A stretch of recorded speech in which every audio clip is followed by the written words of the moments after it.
So this is gonna be the video of our birth story. We're making this so we cannot forget what happened. It's been 16 days since Selah was born, and we want to make this video just to have as a keepsake so she can watch when she gets older, and for us to always have, just because. We also made it because we wanted to be informational for others if it comes to that. We had Selah at 35 weeks. It was a stressful journey, but it was truly an inspiring journey, and we have a lot of people to thank at the end of the video. We're just so happy to be here, and happy to be doing this and sharing this with you guys. So I will get started. So I'm going to start back at 29 weeks.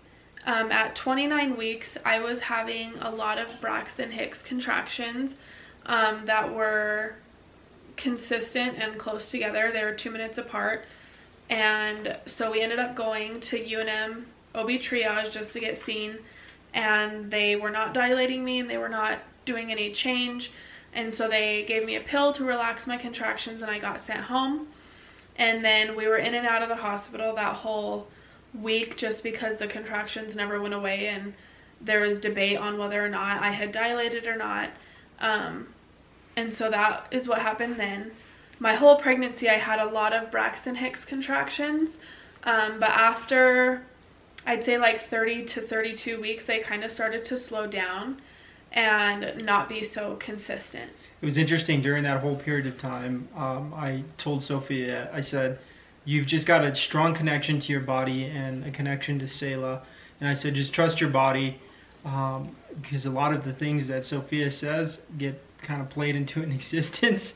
She's like, I'm gonna have this baby, and well, sure enough. Fast forward to Saturday, November 24th, which was our baby shower. We had a drive-through baby shower because of COVID, and we got to see a lot of people that we hadn't seen in a long time, so it was really great to see everybody there. You all know who you are. Thank you for the gifts and the company that you provided, and loving on us, and driving by during COVID, because we honestly wish we had you guys in person, and had everybody there that we planned having there. And COVID stinks. Sure does. We try to make the best of it, and we handed out pumpkins and cupcakes. And it was a good time. It was a good time. But on that day and the few days leading up to it, I just felt increasingly more uncomfortable, which in my opinion I thought was normal because I was in my 3rd trimester. I was getting close to 35 weeks. I was like, this baby's almost due. Of course I'm getting more uncomfortable. That Saturday we did the baby shower. I was telling everybody, I just have a feeling she's not going to be in here for much longer. I don't know, I just had a feeling. Monday is when I noticed my contractions coming more frequently like they were back at 29 weeks. Yep. And Monday was a snow day too, so I got to stay home, and Sophia was napping. She was having all the 3rd trimester symptoms where she was really tired. She was feeling a little bit nauseous. Food sounded good. She just didn't know what to eat. So she took a nap, and I cracked open my dad book again, and in the book it was like, all right, 35 weeks, man. You better don't be a fool. You better pack the diaper bag. Josie's right here, just if you're wondering what Zach's doing. Come on, Josie. Come on. That's a good girl. She loves her baby. But anyway, so I packed the bag. And the diaper bag. The diaper bag that day. We put like clothes and diapers and diaper cream and mommy stuff. You did? Right? I don't think you did. No, I did. I put the little shields for the nipples. Oh. The pads, you mean? Yeah, the pads. The breastfeeding pads. So I packed some of those. Honestly, I didn't know what to pack. I just knew I needed to pack something. So when Sophia woke up after her nap, I came in and I said, hey, I packed a bag for the baby, like, just to be prepared. I don't want to be a fool and mess up. And she just got so angry about the whole thing.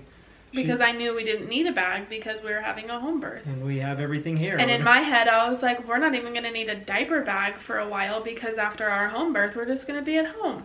Like, we're not going to be going anywhere. It didn't even click to me either. Like, not even until after the birth that made sense to me. It was like, what? Why did I do that? That was so totally stupid. But honestly, I think it was a God-given thing. God just gave me instincts and was just like, hey, let me help you out here a little bit. So, fast forward a little bit more. Tuesday morning, I wake up, I go to work, and Sophia's just kind of hanging out at the house, just experiencing all these different I was working that symptoms. day too.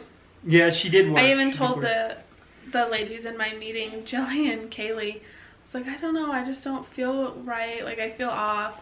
Been struggling a little bit, having a lot of contractions. Yeah, she texted me that afternoon. She was like, Zach, if I continue to feel this in the evening, we should probably go. And in the back that was Wednesday night, not Tuesday night. Are you sure? Yes. Oh, it was Wednesday night. It was Wednesday night. Yes. Tuesday night, we kind of just went to bed, and I was like, praying that we would get to 37 weeks. Like, I was... Because that 37 weeks was the when we could have the home birth. Yeah.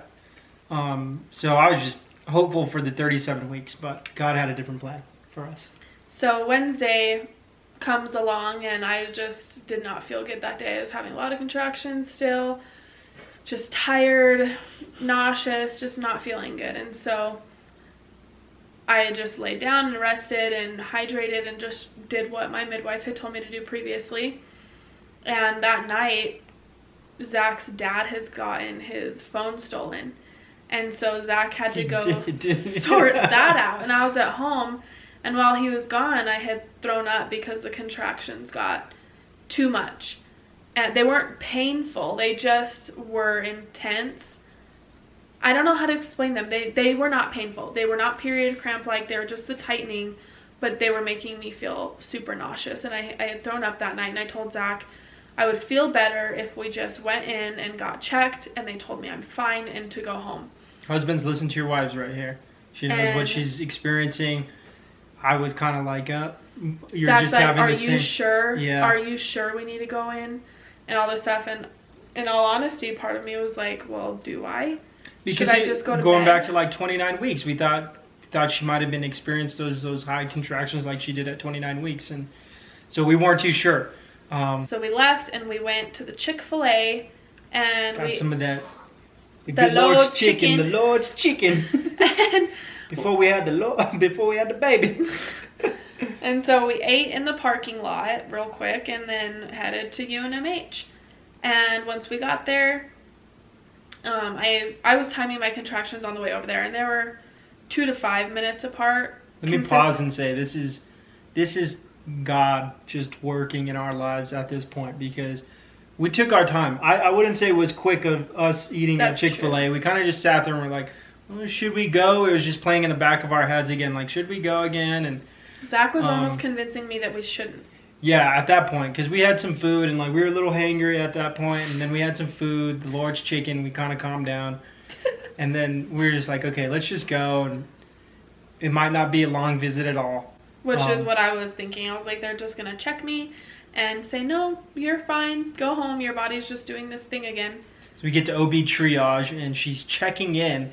And she like kind of just like strays away, like she goes and like sits down as the lady was talking to her. I was having a contraction, so I went and sat down because it makes me feel sick. And I sat down, the contraction passed, and I stood back up, and I thought I was peeing my pants. Yeah, she gets up. And I was like, it was pretty cute. You're like, oh, something's coming out of me. Something's coming out. She's like, Zach, like. She needed me to do something, but I was like, are you okay? Are you okay? Well, my heart dropped because when it started to come out, I thought I was peeing myself, and I tried to stop peeing, and that didn't work. It just kept on coming out, and at that point, I kind of knew that my water has broken. Broke right when we got there. Right when we got into the lobby, like maybe 2 minutes in. She goes into the restroom, and I swear I just started getting really, really excited at that point. I was like, man, this is so fun. As soon as she got into the room, they came and got me, and we get into the room, we kind of look at each other, and we're like, what just happened? Yep.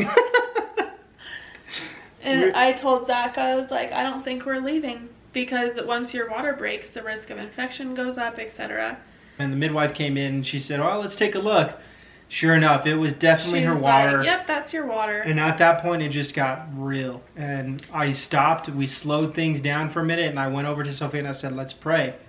And it was weird because there's another godly moment. I've I never said, I feel like a really good prayer in our life, and I don't know. Which I disagree with. That prayer was different, though. I mean, like, was. what I prayed for was for God to prepare us for what we're about to go through, to give us strength, to help us deliver this baby safely, healthy, and it was just like, I just felt like it was just the Holy Spirit speaking through me. So we got through that. We were really excited. So we call up friends, family, and we're like, calling our moms, our grandparents, our friends, our Bible study group. Yep, and we're like, we're going to have a baby today. Guys, pray for us. We're really excited. And that's where our journey starts to begin with this whole labor process. So they did tests to make sure it was my water. They had an ultrasound tech come in to make sure the baby was still head down. They did the GBS test along with other things, and they did a COVID test, which wasn't as bad as everybody said it was. It's not bad. And then after that, they monitored me for a little while, and when I got in, I was only 1 centimeter, and my water had broken. So at that point, I kind of knew. 1 centimeter. Yeah, I kind of knew that it was going to be a long time, but I didn't know how long. And so they transferred us to.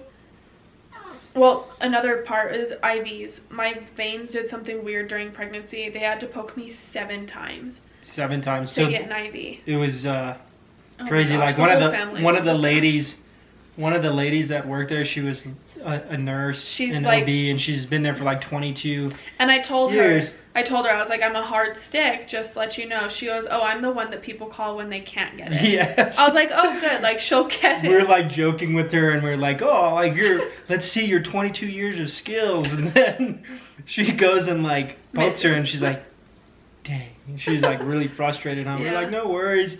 Sophia was so calm through the whole thing. Needles are not a big deal to me. I don't know how she did it. So they stick her again, and they get her, and it was the one in this hand, and so that was good. They left me at that, and then they transferred us to our room. And at that point, my mom had drove to the hospital in hopes that once I was admitted, they would let her in. And sure enough, they did. Yeah, they did. And so it was Zach and my mom and me in our room, and it was midnight. Well, it was 8:30 when my water broke, and then it was around 11:30 or midnight when we finally got in the room. And I walked around the room for a little while to see if it would get labor started more. And then everybody got tired, so we kind of just tried to rest for a while. And I thought it was going to be quick labor, and sure enough, well, one of our midwives that transferred us to the room, I said, what's your guess? Like, when do you think she'll be born? She goes, 2 a.m. tomorrow morning. And I was like, yeah, right, because it was midnight that night, and then that would have mean I had to labor all night long that night, all day the next day, and half the night the next night. Yep. And I was like, there's no way that that's going to happen. Fast forward, we get probably 1 hour of sleep. 1 good hour of sleep. Yeah. And so we wake up the next morning, and I got some footage there, so I'll pop it on this video. The process has begun. 4 centimeters. Probably 5. Could be more. Yeah, on the average, she's 5. Because that was, I don't even know what time they checked you. Hour or 2 ago. Getting close. At least an hour. She's pushing through. When I was checked that morning, I was at a 4. Yep. And that was around 10 a.m. And so they suggested that I try to pump because pumping releases natural oxytocin in your body, and that's what causes contractions. So I started to pump, and sure enough, like 2 minutes in, I had the worst contraction that I had had so far. Yeah, that was a big game changer too. We had one of these, the midwife, I forgot what her name was. I think it was Stephanie was her name. Sarah, Stephanie. Yeah, but maybe it was Stephanie. Yeah, but she was awesome. Totally She was came very in, calm. really kind of just wanted Sophia to trust her body and gave her suggestions on trying this. She did like this weird thing where she put a sheet around my stomach, and I got on all 4s. And she did like a little shake to your belly, kind of just get the baby shaken up, get her to move down a little bit. That was really cool. Like, this whole experience was really awesome. And then it starts, I mean, towards like, what, 8 p.m. Well, that's not even all that happened that day. So that day, the contractions were progressively getting more and more. And obviously at a home birth, you can't have pain meds. But I was never against an epidural. I just was kind of against going to the hospital because of everything going on. And I was like, well, since we're here, I might as well get an epidural, also because I wasn't mentally ready for this yet. And so we had an anesthesiologist come in and talk to us about the epidural. Obviously, they have to tell you all the risks that come along with it. And we waited a little while because I didn't want to get the epidural too early because that can stall labor. And so probably he came at like 11 and I got the epidural around 3. And that was rough because it was a tough, we hadn't slept. It was, and at that point I had been laboring for almost 24 hours, and the contractions were intense. Yep. And I was getting a few contractions where they would last like 3 minutes, and they were the most intense feeling, and I felt like I couldn't even take a breath during them because they were so painful. Mom and I are still at it. Hurry up. She was struggling just a minute ago, having a hard time trying to control the contractions. Thinking about coming in with an epidural, but we had this wonderful nurse come in and show us some acupressure, and we did it on the first contraction, and it worked wonderful. Worked miracles. Yep. We're still here working to get Selah out. Hopefully she comes soon. We've been here since like 8:30 since last night. We haven't really slept. I got about an hour of sleep. So it's exhausted. She was able to sleep a little bit. She's been a trooper. Yeah, and so when the epidural team, they had came in and kind of briefed Sophia about what to expect with an epidural, and that was just, I mean, when you get like these hard drugs or like these procedures done, because it was honestly like a procedure for her, they kind of give you the what could happen, what to expect moments, and it was like scary because it's like, yeah, you could have a bad experience with it and something go wrong, and or have it not work. Yeah, so I mean they kind of feed that into your head, so you're like really, really worried, and we were just praying through the whole thing. So when the team comes in to actually place the epidural in, Bonnie stepped out. They can only have one person in there. She left and kind of just took a walk, and so I was sitting on the edge of the bed, and Zach was sitting in front of me and holding my hands. And you have to like hunch over so they can find the right spot. And the epidural did not hurt. The lidocaine was so painful. I didn't realize how bad that stuff burns. And I told her, I was like, I would have almost rather had the epidural without the lidocaine.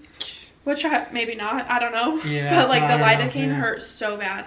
She, the lady had stuck her, and I was just like amazed by my wife's strength. And I'll tell you guys, labor and having a baby will just take your marriage from where it's at and just multiply it by like 3,000, because I looked into my wife's eyes and she is so strong. And so they stick her once and it doesn't stick. Like they don't get it right. Well, they placed the epidural and I could feel it in my back. And I told her, she's like, well, can you feel this? And I was like, yeah, like I can feel it in my back. And so she was like, okay, well, she tried to reposition it for a few minutes and she couldn't get it. So she took that one out. And at that point, like, I'm going through all these bad things that they were just telling us. And I was just like, God, please just get us through this moment. So they do it again. And they lidocaine. Well, this is what happened. They lidocaine me again. And it's like the pain from the lidocaine brought on one of those 3-minute contractions. Heavy. That was that was like one of the worst ones that I had had. I had finally like gone into like a comfortable spot. They had put a peanut ball between my legs to help me dilate more, because I was only like a 7 at that point, or a 6.5 or something. And so I was on my side with the peanut ball and I went to sleep, and all of a sudden an alarm starts going off and all these doctors and nurses run into the room. And they're like, flip over.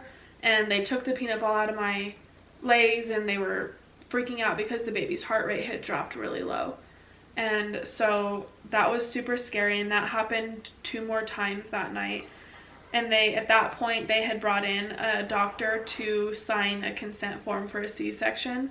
because they told us that if it happened again and her heart rate dropped, we would have to have a C-section. Yeah, it was really scary. A lot of our friends and family were asking for updates, and this was before all that happened, but we were just, you know, sending prayers to Sagebrush Guest Services and all of my coworkers over there, and like we have an app called GroupMe, and I was messaging them on that, and everybody was praying, being super supportive. Yeah, there was prayer requests and prayers just being thrown up, and honestly, during this whole moment, we could just feel God's grace with us and giving us strength. And but in my head, I knew that it was going to happen again, and that we were going to have a C-section. Yeah, it was like scary. That's what it felt like at that point. And when they come in to tell you about the C-section, they're like, "Oh yeah, and you could die," which obviously is like probably not going to happen, but it's scary to hear that. Yeah, it is for the family and for the husband. I mean, like, this is our first child, and Sophia and I have been married for 3 years, going on 4 years here. No, 2 years going on 3 years.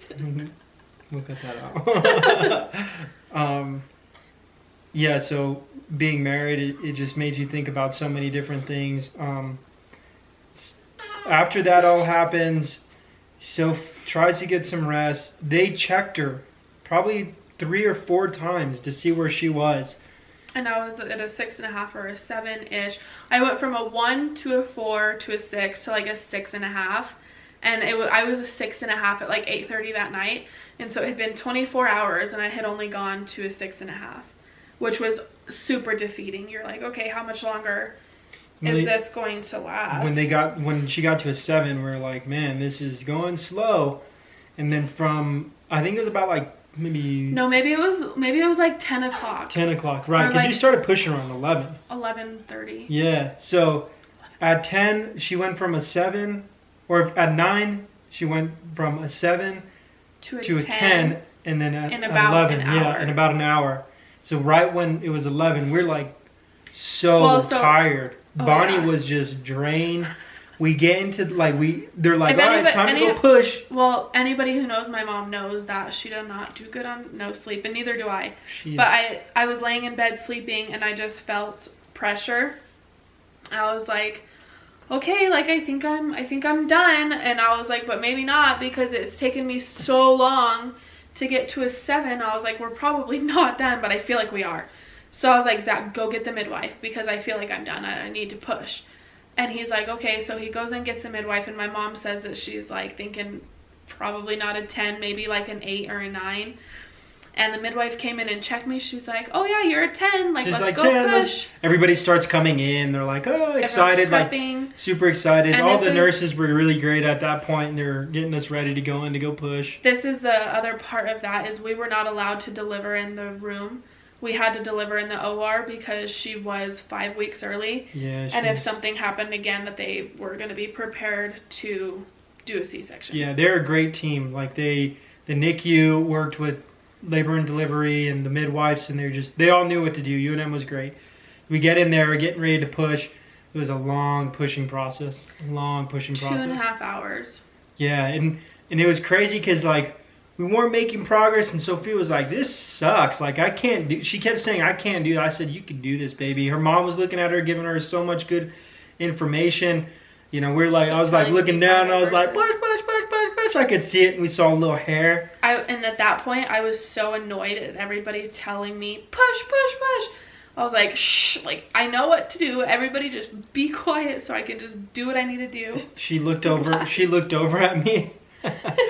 It's funny. She looked over at me and she said, Zach, put on worship music. Yeah, because in my head, it was about to get real. It was quiet and it was getting more intense, and it was like I knew that, well, first of all, the epidural had like worn off. I could feel my contractions going back there, and I could feel them happening back there, and I could feel pushing. I don't think you remember this, but the nurse and the midwife kept upping the Pitocin.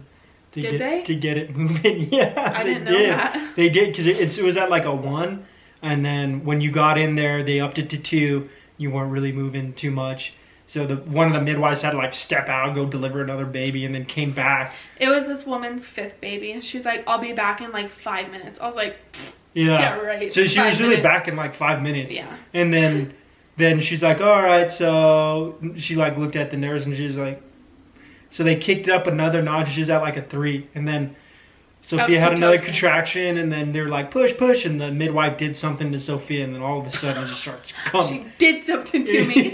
She's just like, the baby starts coming out at that point, and I was just like, keep pushing, Soph. And I was like, shut up. We had worship music going, and it was crazy. And I'll play the song for you guys, the song that we put on. Hopefully it won't. Maybe in the clip where she's born. Yeah. And then finally, 1:44 a.m., our little Selah girl came. Hi, Selah. Look at you, honey. What are you doing, baby girl? It's your daddy. You remember my voice? Yeah, honey. And that midwife from the night before, where she said 2 a.m. the next morning, was 15 minutes off. So Laura, you'll probably never see this. I thought it was Stephanie. No, it was Laura. Was it Laura? Yeah. Huh? Wow. If you ever see this, you were 15 minutes off. Maybe it'll float around UNM so they could see it. Congratulations. We should send you a prize. She should win the money that we had all done. I know. Sorry, Allie. Allie. Anyways, so she came out, and she was placed on my chest, and she cried for about 30 seconds. That clipped the cord, and they whisked her off to be checked in the NICU, or in the room next door. I went with her during that, and Selah looked good. Like, she looked like she could be coming home when Mom got discharged. After she went into that room to be checked, she got to come back out, and that's when I got to hold her for the first time, and my mom got to hold her for about 30 seconds.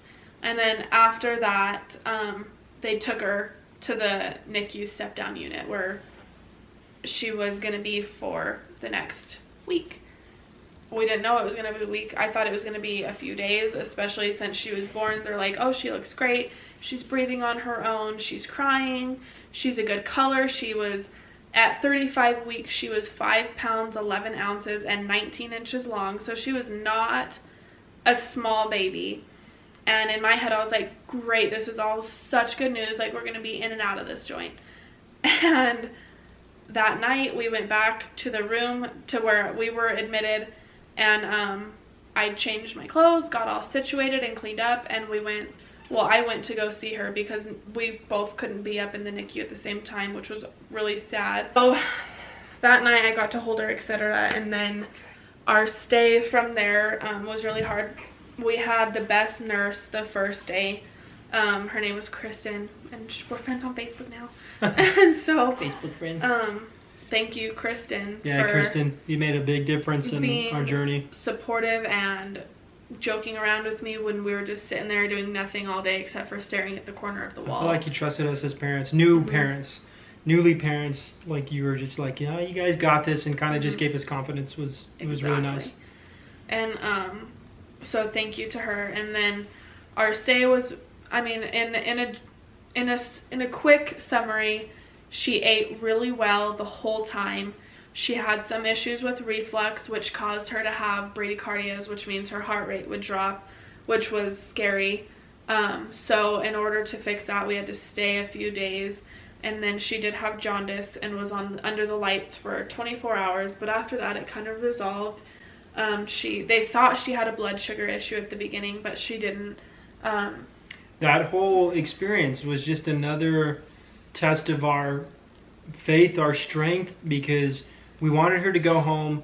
We knew she couldn't go home. We had to figure out how to be close to her, and thank God my mom, she was able to put us into a hotel that was literally like right down the street, 5 minutes away. Because our house is like 25-30 minutes away from UNMH. Yeah. And we were both thinking, if something happened, we're 30 minutes away like that. We can't do that. It's just too far. Yep. And so we had some friends of Christine's get us a good rate at the hotel, and we stayed there for the whole week that she was admitted, which was such a blessing. And we had my mom and my dad bring us dinner, and Christine brought us a lot of snacks and lunches, and we had some other friends from my mom's Bible study group bring us dinner there. Those sandwiches were great. Oh yeah, they're so good. And so we stayed in that hotel, and it was rough because I would go from to the hospital from around 8 a.m. until 5 p.m.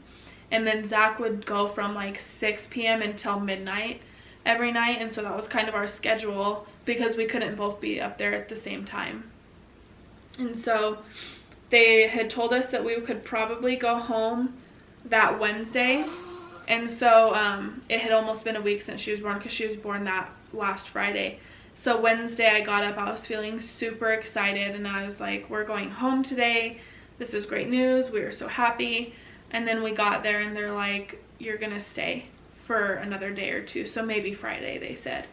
Or they said tomorrow, maybe tomorrow, more than likely Friday. I was like, okay, so. It was really stressful. Yeah, I stayed that day. I was feeling super defeated. And then the next day, I was feeling hopeful, but at the same time, I was like, we're probably not going to go home today.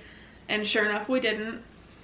I felt really defeated when I would feed her and she would have one of those episodes of bradycardia. And I walked out of the hospital and called Sophia and I said, I just feel down. I'm sad. I'm like, I felt like we were never going to leave. Why isn't God answering our prayers? Kind of just like playing the why game. And I know that's not what you're supposed to do. But when I walked out that night, it was crazy because this dude like stopped me and like waved me down and he was like, hey, and I thought he was just waving, so I just waved back, but he kind of like wanted me to stop, so he stopped, and it was late at night, it was like 12, and he's like, hey, my car broke down and I'm all the way at the top of the parking lot, like tip top. And I was like, oh, that's a little weird. I said, okay, you're at the tip top. And he's like, yeah, can you jump me? And I said, yeah. So I drove up there and I was kind of like a little sketched out, a little bit because it was really late. And I get to the top and there's no other car but this dude's car. And I was like, what's going on? So I get out and he's like, hey, thank you so much. And he had his cables ready.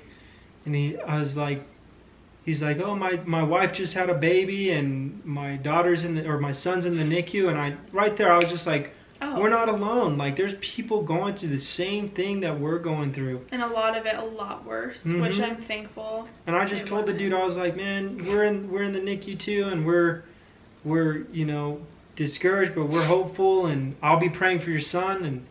And it was just like God was like, hey, you need to take a break. You need to realize that I'm in control, and you're not the only one going through this.